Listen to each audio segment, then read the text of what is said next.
जय श्री गणेश दोस्तों, बहुत बहुत स्वागत है आपका ओम भक्ति श्री पे। दोस्तों, अगर आपको हमारी वीडियो अच्छी लगे तो हमारे चैनल को सब्सक्राइब, लाइक, शेयर ज़रूर करें। धन्यवाद। आज हम आपको बताएंगे कि शारदीय नवरात्र का जो 9 दिन का व्रत रहने वाले हैं उन्हें नवरात्रि व्रत का पारण कब करना चाहिए, या फिर जो लोग सिर्फ पहली और अष्टमी का व्रत रहते हैं उनके पारण का क्या समय है। तो चलिए दोस्तों, आज हम आपको बताएंगे कि शारदीय नवरात्र के पारण मुहूर्त क्या है।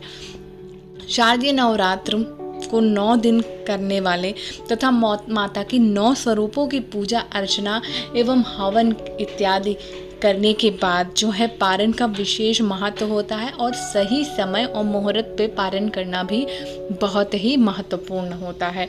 9 दिनों के उपवास के बाद अपने व्रत को संपूर्ण करने के लिए आपको सही मुहूर्त में अवश्य पारण करना चाहिए।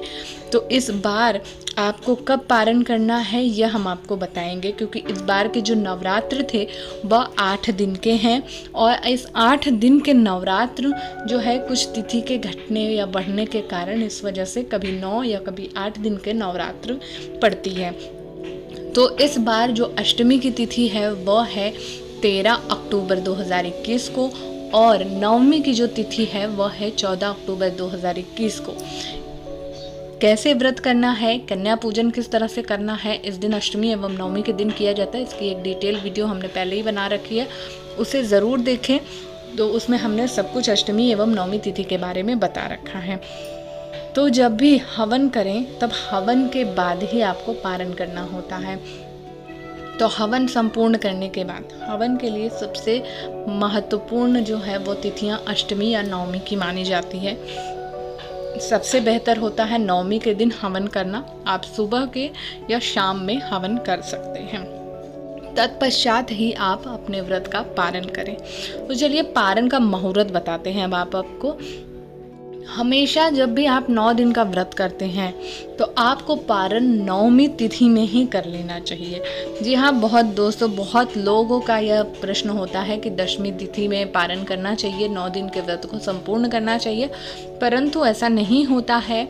जब भी 9 दिन का व्रत रहे तब नवमी की तिथि में ही आप पारण कर लेना चाहिए। दशमी की तिथि असल बात है उस दिन दशहरा रहता है और रावण जलाया जाता है, तो दशमी की तिथि में पारण नहीं करना चाहिए। खैर अलग अलग लोगों के अलग अलग विचार हैं, कुछ लोग दशमी तिथि में ही पारण करना अच्छा समझते हैं, परंतु हमेशा नवमी तिथि में ही पारण करें। तो नवमी तिथि में पारण करना सबसे विशेषकर होता है और बहुत अच्छा होता है। और नवमी तिथि में आप पारण कब करें? सुबह सबसे पहले तो आप नवमी तिथि में या तो सुबह हवन कर लें, और कन्या पूजन करते हैं तो कन्या पूजन करें।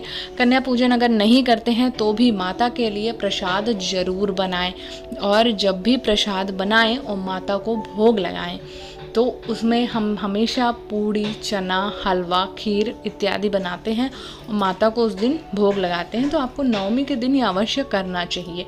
एवं हवन करने के बाद आपने जो भोग लगाया है उसी भोग से, माता के भोग से ही आपको अपने व्रत का पारण करना चाहिए नवमी तिथि में। तो इस बार का शुभ मुहूर्त है आप शाम के वक्त। नवमी तिथि में वैसे तो आप हवन करने के बाद कभी भी पारण कर सकते हैं, तो हवन कर लें तो दोपहर में चाहे तो आप दोपहर में पारण कर लें, और ना हो तो आप शाम के वक्त पारण कर लें।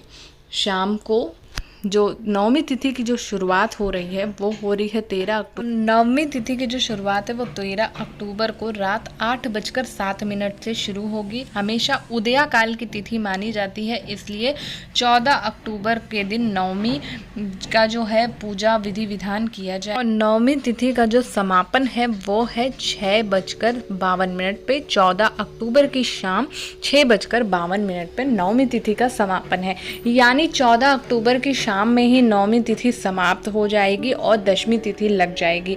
तो इसके इस समय ही यानी शाम के समय ही आप जो है पारण कर लीजिए, वो भी अच्छा है। या आप 6 बजे के बाद यानी 14 अक्टूबर की शाम में किसी भी वक्त पारण कर सकते हैं। और दशमी के दिन यानी 15 अक्टूबर को अगर हो सके तो आप पारण ना करें, तो बेहतर होगा नवमी में ही आप पारण कर लीजिए। और इसी के साथ अष्टमी या नवमी के ही दिन ही कन्या का पूजन होगा, कन्या पूजन की विधि होगी। और अष्टमी, जो लोग पहली और अष्टमी का व्रत करते हैं उनको नवमी की सुबह आप अपना माता को भोग बनाकर चढ़ा लीजिए, हवन कर लीजिए सुबह। उसके बाद आप कभी भी पारण कर सकते हैं, जो लोग सिर्फ पहली और अष्टमी का व्रत करते हैं।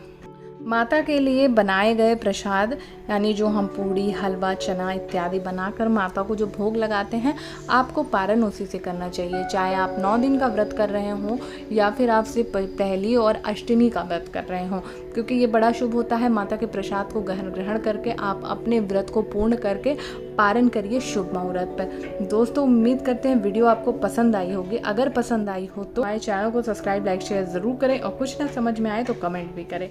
जय श्री गणेश, जय माता रानी।